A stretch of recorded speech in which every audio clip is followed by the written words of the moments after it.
My sister accused me of stealing $7,000 from her wedding card box to cover her honeymoon debt. My parents demanded I pay it back or face jail. They didn't know I'd already visited the venue manager. One click of a flash drive at dinner didn't just clear my name, it destroyed their perfect little world. This is where the story truly begins, and you won't want to miss what happens. Make sure you're subscribed to see it through to the end. We're always curious. Where in the world are you all watching from today? Let us know in the comments.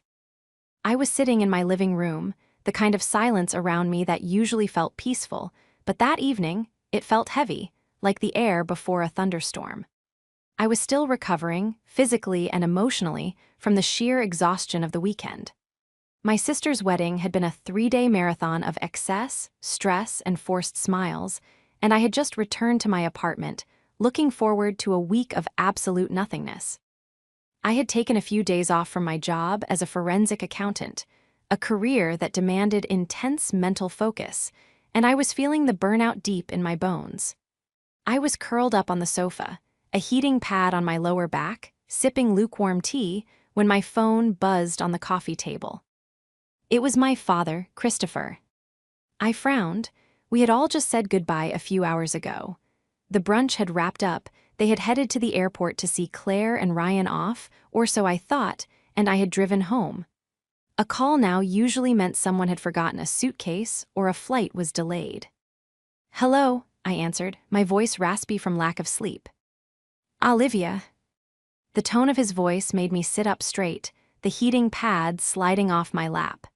It wasn't the warm, tired voice of a father after a wedding. It was cold. It was the voice he used when he was speaking to a telemarketer or a mechanic he suspected was overcharging him. It was a voice devoid of affection. "Dad, is everything okay? Did Claire and Ryan get off all right?" "Don't," he snapped. The single word was like a whip crack. "Don't pretend, Olivia. I am sitting here with your mother and your sister. We are at the house. Claire didn't get on the plane." My heart hammered a strange rhythm against my ribs. "Why? What happened? Is she sick?" "She's sick, all right," Christopher said, his voice shaking with a suppressed rage I had never heard directed at me before. Sick that her own sister would do something this low. "The card box, Olivia. The envelope box from the reception." I blinked, confused. "What about it?" "It's empty," he said. "Well, not empty. The cards are there. But the cash, the checks, every single envelope that had money in it was opened and stripped. Claire did a count just before they left for the airport because they wanted to deposit the cash for the exchange rate in Bali. $7,000, Olivia. $7,000 is gone." "That's awful," I gasped, my mind instantly racing through the security protocols of the venue, my professional brain kicking in. "Okay, well, the venue has insurance, and we need to call the police immediately to file a report so." "Stop it," he roared. I flinched, pulling the phone away from my ear. "Stop the act. Claire saw you. She saw you near the table while everyone was lining up for the sparkler exit. You were the only one near the gift table for 20 minutes. And Susan saw you putting a thick white envelope into your purse before you left." "Dad, that was my parking validation and the thank you note Claire gave the bridal party," I protested, my voice rising in panic. "I didn't touch the box. I wouldn't touch the box." "Claire is in tears," he shouted over me. "Her honeymoon is ruined because of you. She knows you've been jealous of this wedding for months. She knows you think they spent too much. So you decided to teach them a lesson. You decided to tax them." "I am not jealous. I helped pay for the flowers," I screamed back, tears stinging my eyes. The accusation was so sudden, so ludicrous, I couldn't process it. "We know you're struggling, Olivia," Christopher said, his voice dropping to a condescending, icy calm that was somehow worse than the shouting. "We know city life is expensive, but stealing from your sister on her wedding day, that is a sickness." "I am not struggling. I make 6 figures, Dad. I don't need Claire's money." "Then you should have no problem paying it back," he said finality. "We expect the full $7,000 transferred to Claire's account by tomorrow morning. If it's not there, I am not just cutting you off, Olivia. I will support Claire in filing a police report against you. Do not test me on this." The line went dead. I stared at the phone, the silence of the apartment rushing back in, but now it wasn't peaceful. It was suffocating. My hands were trembling so hard I dropped the phone onto the rug. I felt the bile rise in my throat, a physical rejection of the reality I had just been thrust into. It wasn't just the accusation, it was the readiness. They didn't ask me if I saw anything. They didn't ask if I knew what happened. They decided, instantly and without a shred of doubt, that I was a thief. The betrayal cut deeper than any knife. It was a precise, surgical removal of my place in this family. I spent the next hour in a state of paralysis. I sat on the floor where I had dropped the phone, staring at the wall. My mind, usually so adept at following money trails and spotting discrepancies in ledgers, was short-circuiting. The emotional weight of my father's words pressed down on me like a physical burden. "Claire saw you." That was the line that kept replaying. Claire saw me, but I hadn't been near the box. During the sparkler exit, I had been in the bathroom helping the maid of honor, Sarah, get a red wine stain out of her dress. I wasn't even in the main hall. Claire was lying. I forced myself to stand up. I needed to drink water. I needed to breathe. As I stood in my kitchen, filling a glass with shaking hands, my phone buzzed again. A text message, then another, then a third. I looked at the screen. "Susan, Mom, I am heartbroken, Olivia. I always knew you were sneaky, ever since you were a child and hid those cookies, but I never thought you would become a criminal. Fix this. Claire, I can't believe you. Ryan is devastated. We have to cancel our flights. I hope you're happy.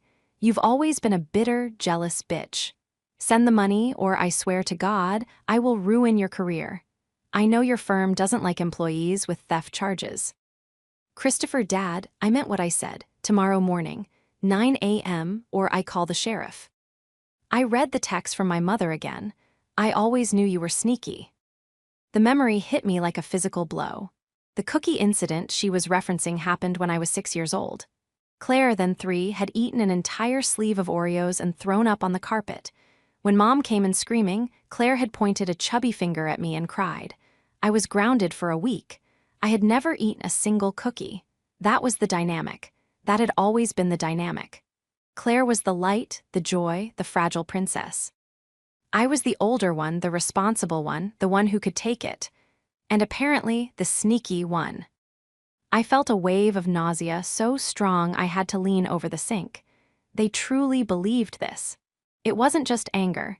It was a confirmed bias they had held for decades, just waiting for a reason to surface. I paced the length of my small apartment. My instinct was to fold, to pay the money just to make it stop. $7,000 was a lot, but I had it in savings. I could transfer it, apologize for a crime I didn't commit, and try to salvage my relationship with them. That's what the old Olivia would have done.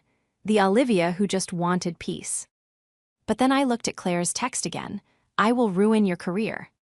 She wasn't just hurting, she was threatening my livelihood, my license, everything I had built on my own without their help. I stopped pacing. I took a deep breath, the air hissing through my teeth. I walked over to my desk and opened my laptop. I wasn't a scared little girl anymore. I was a forensic accountant. I uncovered fraud for a living. I dealt with liars who were far more sophisticated than my sister and her husband. I logged into my email and found the correspondence chain from the wedding planning. Because, of course, I had been the one to handle the venue contract initially. Claire had been too overwhelmed with the dress shopping, so I had put down the deposit on my credit card, which they eventually paid back, partially, and I had been the point of contact for the logistics. I pulled up the contract for the Grandview estate. It was a high-end, historic venue. Expensive, exclusive, and because of the valuable art on the walls and the historic nature of the property, highly secured. I scanned the clauses: liability, catering, noise ordinance. There it was, Clause 14B, security and surveillance.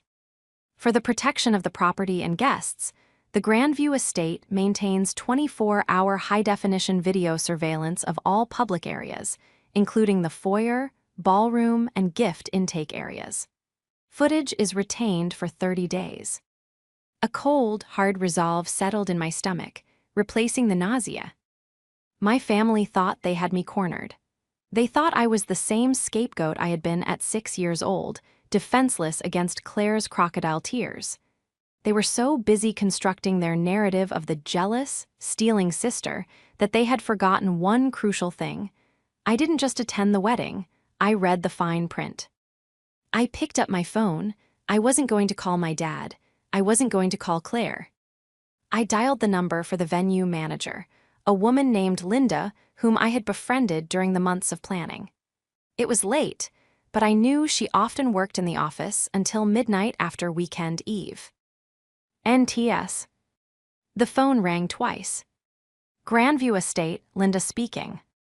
Linda, it's Olivia, Claire's sister. Olivia, hi honey. Did you leave something behind? We have a pair of sunglasses here that might be yours. No, Linda, I said, my voice steady, cold, and professional. I didn't leave anything, but apparently something was taken. I need you to do me a massive favor. I need you to pull the footage from camera 4, the one facing the gift table, between 9:00 p.m. and 10:30 p.m. last night. There was a pause. Is everything okay? Is this a police matter? Not yet, I said, eyeing the clock. But it might be. Can you send me the file? I'm the contract holder on file, remember? Technically, yes, your name is on the main agreement, Linda said slowly. Okay, give me 10 minutes. I'll email you a secure link. Thank you, Linda. You have no idea what you just did for me. I hung up and sat back in my chair. They wanted a fight. They wanted to talk about who was sneaky. I stared at the black screen of my laptop, waiting for the email notification. They had no idea what was coming. While I waited for Linda's email, the history of my relationship with Claire washed over me, a montage of sacrifices that had gone unnoticed. I was 29. Claire was 26, 3 years difference, but it felt like a generation. I was the practice child, the one my parents learned on. They were strict with me about grades, curfews, and money. By the time Claire came along, they were tired, or maybe they were just charmed. Claire was beautiful, charismatic, and demanding. She had a way of looking at you with wide, watery eyes that made you feel like a monster if you denied her anything. Growing up, if she broke a toy, she got a new one. If I broke a toy, I was told to take better care of my possessions. When I was in college, I worked 2 jobs to pay for my tuition so I wouldn't have to ask Mom and Dad for loans. When Claire went to college, Dad paid her rent for a luxury off-campus apartment because the dorms gave her anxiety. And I had accepted it. I loved her. She was my little sister.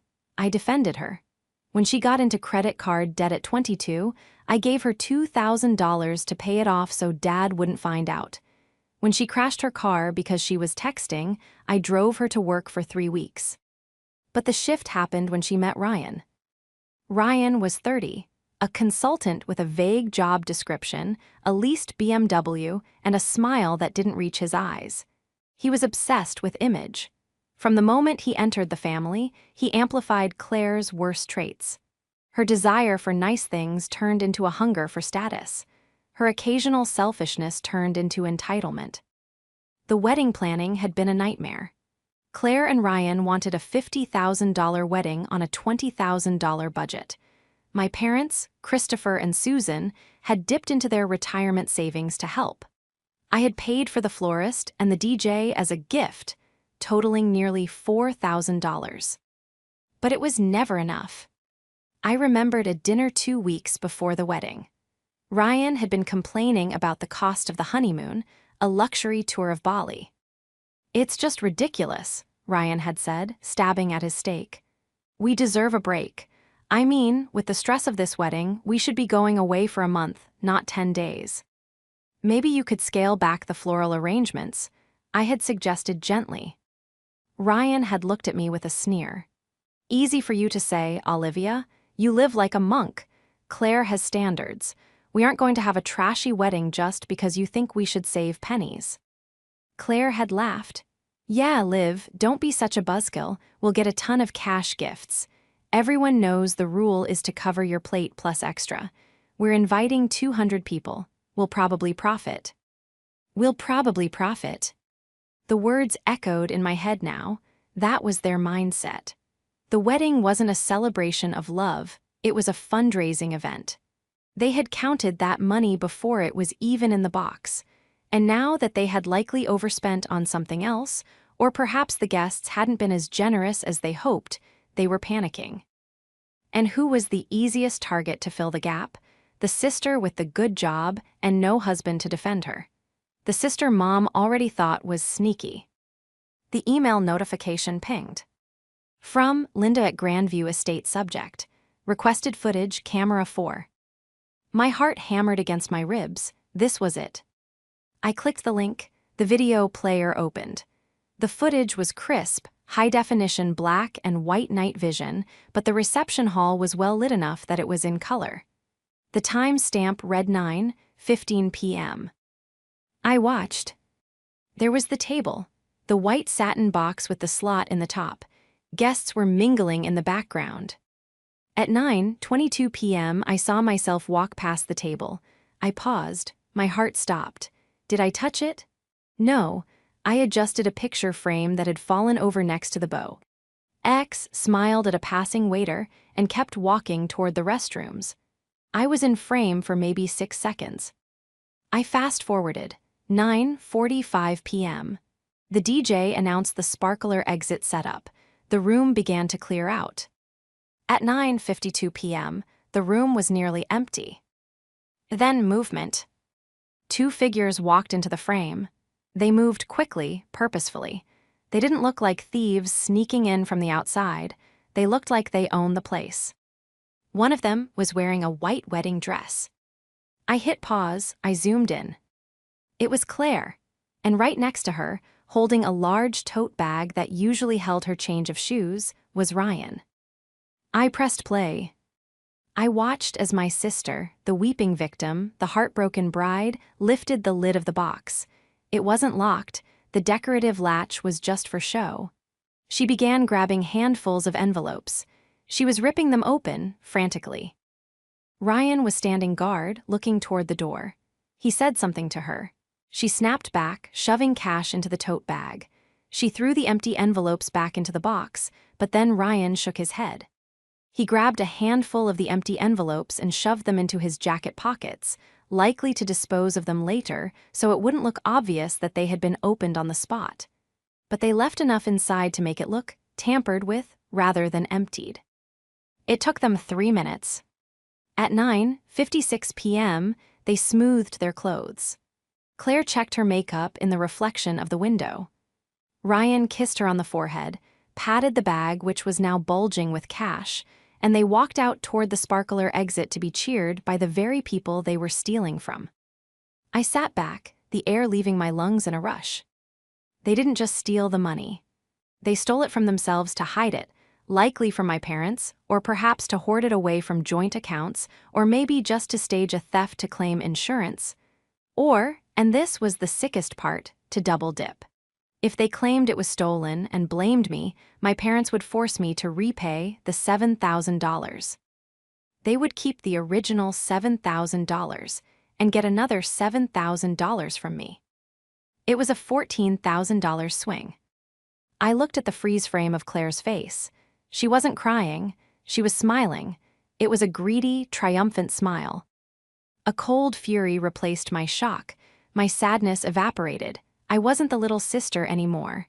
I wasn't the sneaky one. I was the one with the evidence. I downloaded the file. I saved it to my hard drive. Then I saved it to the cloud.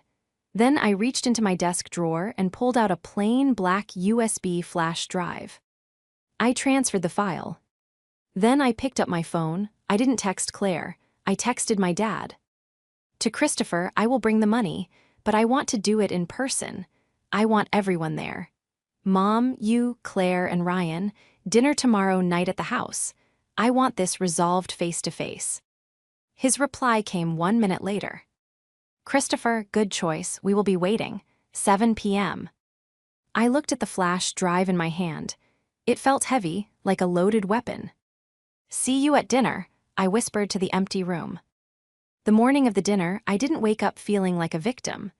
I woke up like a forensic accountant on the verge of closing a major case. The fear I had felt the previous night, the trembling hands, the nausea, had calcified into a cold, hard determination. My family wanted to talk about money. Fine, we would talk about money. But we weren't going to talk about my savings, we were going to talk about theirs.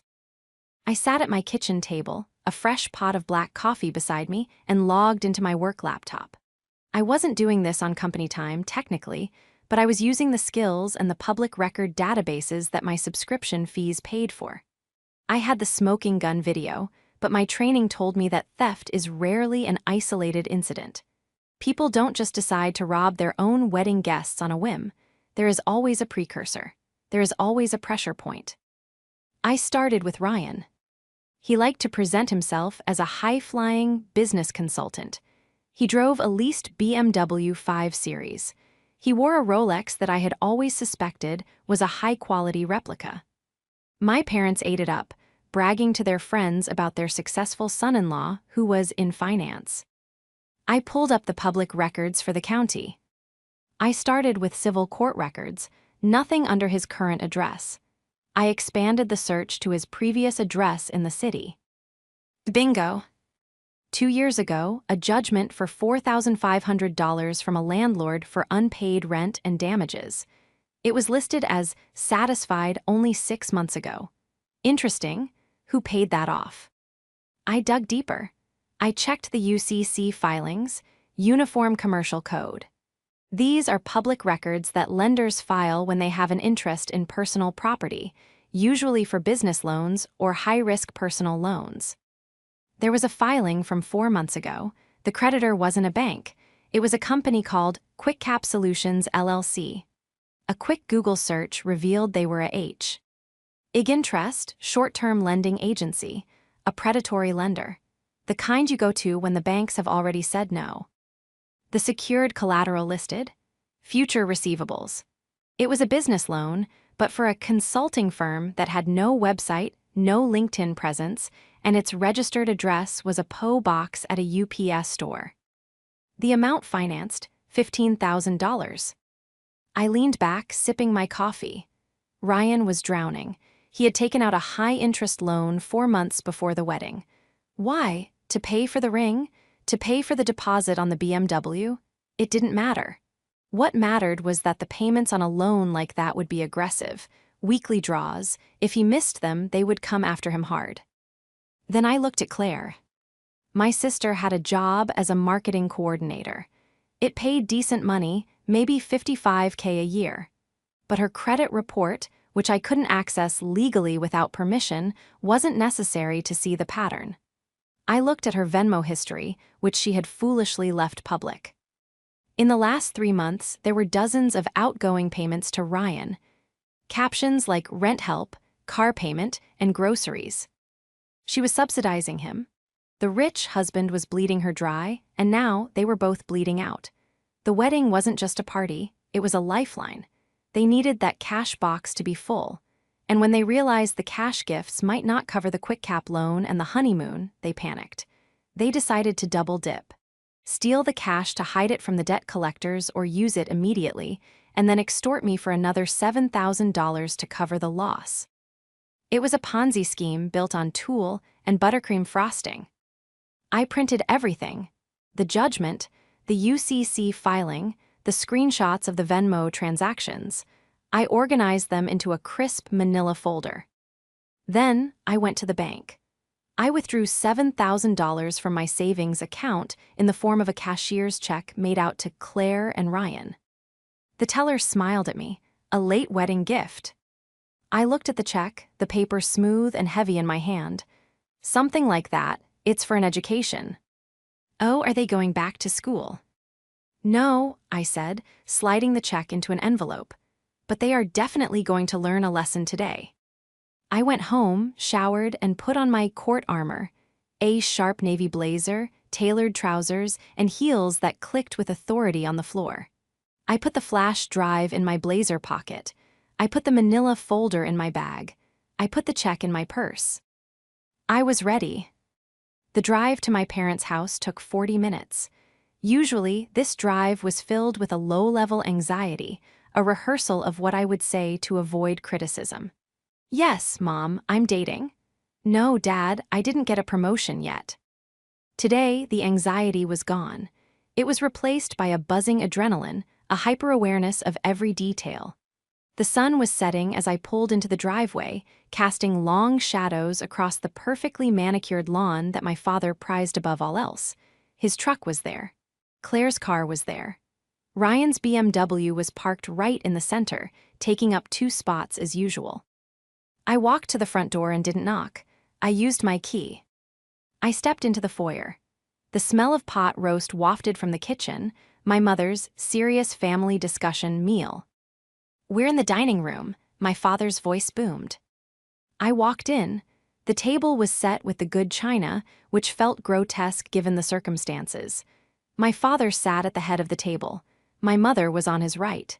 Claire and Ryan were seated across from the empty chair meant for me. Claire looked like a tragedy. She was wearing no makeup, her hair was in a messy bun, and she was wearing an oversized sweatshirt. She was playing the role of the traumatized victim to perfection. Ryan, on the other hand, looked twitchy. He was wearing a polo shirt that was too tight, and his leg was bouncing under the table. "Sit down," my father said. I pulled out the chair and sat. I placed my purse on the floor and my leather bag on the table. "I'm glad you came," Susan said, her voice tight and pinched. She didn't look me in the eye. She was looking at my hands as if checking for invisible handcuffs. "I was praying you would do the right thing, Olivia. I told your father, she's lost her way, but she's not evil. She'll fix this." "I'm here to fix it," I said calmly. "Do you have the money?" Ryan asked. He didn't even say hello. His eyes were locked on my bag. "I have a cashier's check for $7,000 right here," I said, tapping my purse. Ryan let out a visible breath, his shoulders sagging. Claire sniffled, wiping her dry eyes. "I just don't understand why you did it, Liv. Was it because I didn't let you give a speech? Was it because you're jealous that I got married first? I mean, stealing from my wedding. It's just so sick."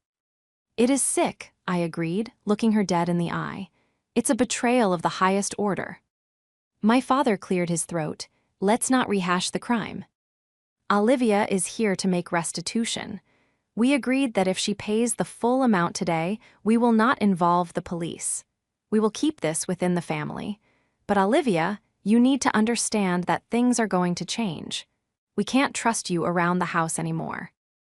"I understand," I said. "Trust is a fragile thing. Once it's broken, it's almost impossible to get back." "Exactly," Susan said, nodding self-righteously. "I hope you're seeking help, Olivia, therapy, something." "I did a little investigation of my own," I said, ignoring her comment. I kept my voice light, conversational. "Because, you know, as a forensic accountant, it just didn't sit right with me. It's a bold crime. $7,000 in a public room with cameras." Ryan froze. The bouncing of his leg stopped instantly. "What do you mean, cameras?" "The venue," I said. "The Grandview Estate. Did you know their contract stipulates high-definition surveillance of all gift intake areas? Clause 14B, I read it when I booked the place for you." "There were no cameras in that corner," Ryan said quickly, too quickly. "I checked. I mean, we looked around. It was a dark corner." "You checked for cameras?" I asked, raising an eyebrow. "We looked for the box," Claire interjected, her voice rising to a shriek. "After we realized the money was gone. Stop trying to distract us, Olivia. Just give us the check." "I'm not distracting you," I said. "I'm just curious. Because if I stole the money, surely the cameras would show it, right? And if the cameras show it, you'd have all the proof you need to send me to jail. Why didn't you ask the venue for the footage, Dad?" My father frowned. "We didn't need footage. Claire saw you, that's enough for me." "Eyewitness testimony is notoriously unreliable," I said, "especially when the witness has a motive to lie." How dare you? Susan slammed her hand on the table. You steal from your sister and then call her a liar at the dinner table? Give us the check and get out. You are not welcome to eat with us. I agree, Christopher said, his face reddening. Hand it over, now. Okay, I said, but before I do, I have a question for Ryan. I turned my gaze to him. He looked like a trapped animal. Sweat was beading on his upper lip.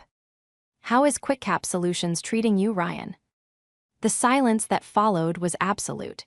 It was the kind of silence where you could hear the refrigerator humming in the next room. Ryan's face drained of color, turning a sickly shade of gray. I don't know what you're talking about. QuickCap Solutions, I repeated, enunciating every syllable. The predatory lender you borrowed $15,000 from 4 months ago at an APR that would make a loan shark blush. The loan secured against the future receivables of a consulting business that doesn't seem to exist. That's a lie, Claire snapped, though her eyes darted nervously to her husband. Ryan is successful. He doesn't need loans like that. Really? I reached into my bag and pulled out the manila folder.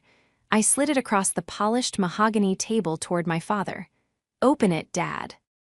I'm not looking at your fake papers, Christopher spat. This is just another one of your manipulations. You're trying to shift the blame.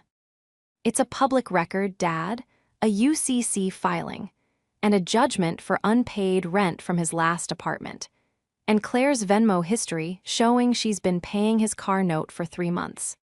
My father hesitated. The specificity of the accusations was getting to him. He looked at the folder, then at Ryan. Ryan, is this true? She's crazy, Ryan stammered, standing up. This is harassment. She hacked me. This is illegal. It's public record, I said calmly. And it establishes motive.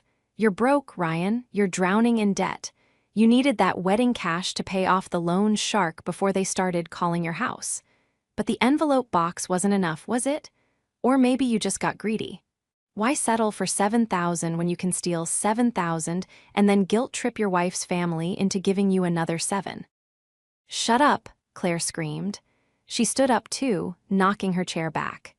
You are just jealous because I have a husband who loves me and you're alone. You're trying to ruin my marriage because you're miserable. I'm trying to save you from a felon, I shot back, my voice finally rising, matching their energy.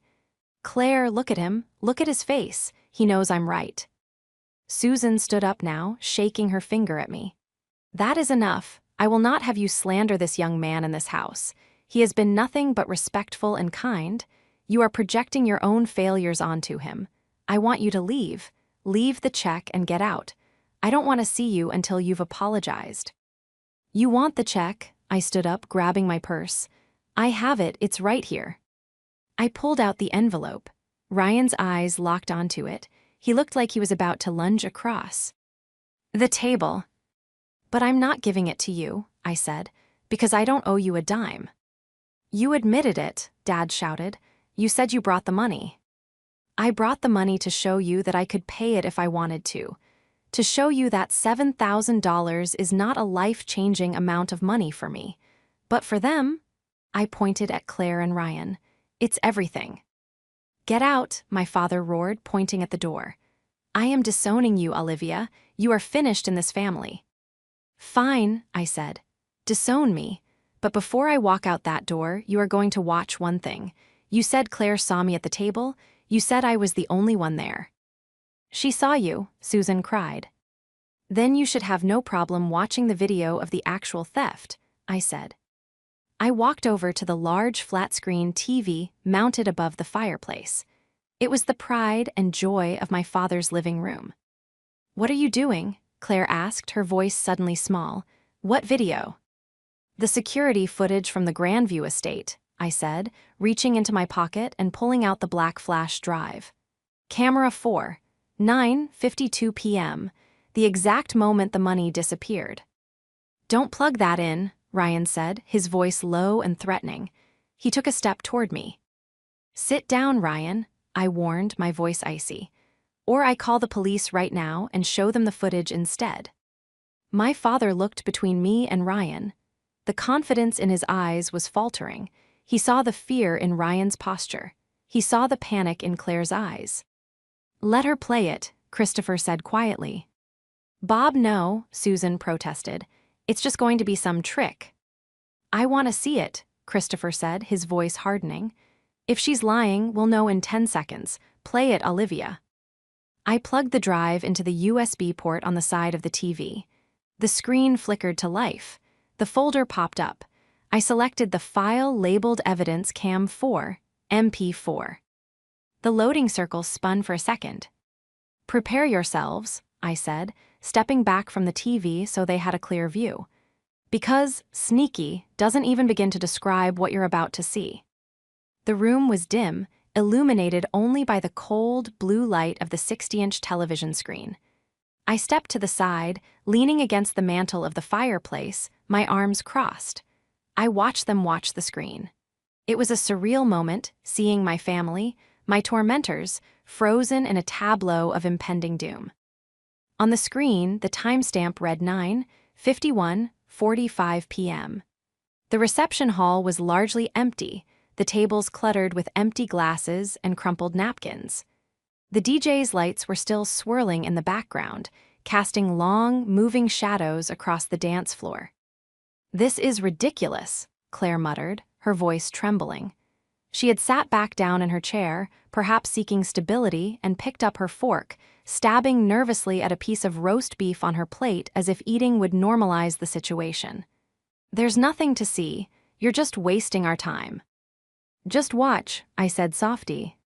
At 9:52, 10 p.m., the movement started. Two figures entered the frame from the left, moving with a quick, furtive urgency that was unmistakable.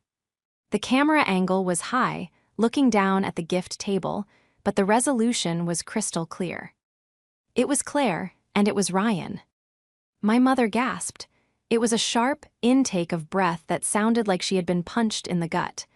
Christopher leaned forward, his eyes narrowing, his mouth slightly open. On screen, Claire, wearing her custom-altered Vera Wang gown, looked around the room. She wasn't looking for guests to thank. She was checking the sightlines. Ryan stood with his back to the table, acting as a lookout, his head swiveling left and right. "That's," my father whispered, "that's you." "No," Claire whimpered. She was staring at the screen, her face pale. The fork in her hand was shaking violently. On the video, Claire reached for the box. She didn't treat it with the reverence of a bride appreciating gifts. She attacked it. She flipped the lid open. Her hands, manicured and ring-clad, dove into the pile of envelopes. We watched in high-definition silence as she began ripping them open. She wasn't reading the cards. She wasn't looking at the heartfelt messages from aunts and cousins. She was tearing the paper, extracting the cash and checks, and tossing the cards back into the box. "Hurry up," Ryan seemed to mouth on the screen, turning to help her. He grabbed a handful of envelopes, stuffing some into his jacket pocket and ripping others open, shoving the cash into the tote bag Claire was holding open. The greed on their faces was palpable. It wasn't just desperation, it was a frenzied, ugly avarice. They looked like vultures picking at a carcass. At 9:54:30 p.m., Claire held up a thick envelope, likely from my grandmother, and pulled out a stack of $100 bills. She kissed the money, actually kissed it, then she shoved it into the bag. In the dining room, the silence was shattered by a single metal. Lick-clang. Claire dropped her fork. It hit the fine china plate with a sound that rang like a gunshot in the quiet room. She didn't pick it up. She just stared at the image of herself kissing the stolen cash, her mouth agape, her eyes wide with a horror that had nothing to do with remorse and everything to do with being caught. "You," Susan's voice was a whisper, barely audible. She turned her head slowly to look at her golden child. "You stole it." "It's not what it looks like," Ryan shouted, jumping up from the table. He pointed at the screen. That's out of context. We were just moving it for safekeeping." "Moving it?" I asked, my voice cutting through his panic. "By ripping open the envelopes, by stuffing the cash into a gym bag and leaving the cards behind, by kissing the money, Claire." "We were going to deposit it," Ryan yelled, sweat now pouring down his face. We didn't want it to get stolen. So you took it for safekeeping, Christopher said, his voice rising, a deep, rumbling baritone of fury. And then, you called me. You called me and told me Olivia stole it. You told me you saw her. Claire stammered. She looked from the TV to our father. Daddy, please, you don't understand, the pressure. The wedding costs so much. You lied to me, Christopher roared, slamming his fist onto the table. The glasses rattled. You looked me in the eye, crying, and told me your sister was a thief. You tried to make me have her arrested. It was Ryan's idea, Claire screamed, the dam finally breaking. She pointed a trembling finger at her husband. He made me do it. He said we needed the money for the loan sharks. He said if we didn't pay them, they would take the car. He said blaming Olivia was the only way to get double. You witch, Ryan turned on her, his face contorted. You were the one who said Olivia was an easy target. You said, Mom already thinks she's sneaky, they'll believe anything. You wanted the honeymoon. You wanted the Bali trip. I didn't want to go to jail, Claire shrieked, sobbing hysterically now. You ruined everything. I watched them turn on each other, the perfect couple dissolving into a puddle of recriminations and hatred. It was ugly, it was pathetic, and it was the most satisfying thing I had ever seen. Susan was weeping silently, her face buried in her hands. The image of the sneaky sister she had constructed in her mind was shattering, replaced by the reality of the daughter she had spoiled into a monster. You wanted double, Christopher said, his voice shaking with disgust. He was looking at Ryan. You stole $7,000 from the guests, and you wanted another $7,000 from Olivia. You tried to extort my daughter. Christopher, please, Ryan begged, holding up his hands. It's just business. We were in a tight spot. We can fix this. I can. Get out, Christopher said. What? Get out, my father stood up, knocking his heavy chair backward. Get out of my house. Both of you, get out before I kill you. Daddy, Claire wailed. Don't you daddy me, he shouted, his face purple with rage. You are a liar, you are a thief, and you tried to destroy your sister's life to cover your own greed. I am ashamed. I am ashamed that you carry my name. Ryan grabbed his keys off the table. He didn't wait for Claire. He bolted for the door. Claire stood up, sobbing, looking at me. Olivia, please, help me. Tell him to stop. I looked at her. I looked at the sister I had protected for 20 years, the sister I had driven to school, the sister I had bilayed out, and I felt nothing. The cord was cut. I think you should go, Claire, I said calmly. You have a honeymoon to cancel. She wailed again and ran out the door after Ryan. We heard the front door slam, then the screech of tires as Ryan peeled out of the driveway, likely leaving her to drive her own car.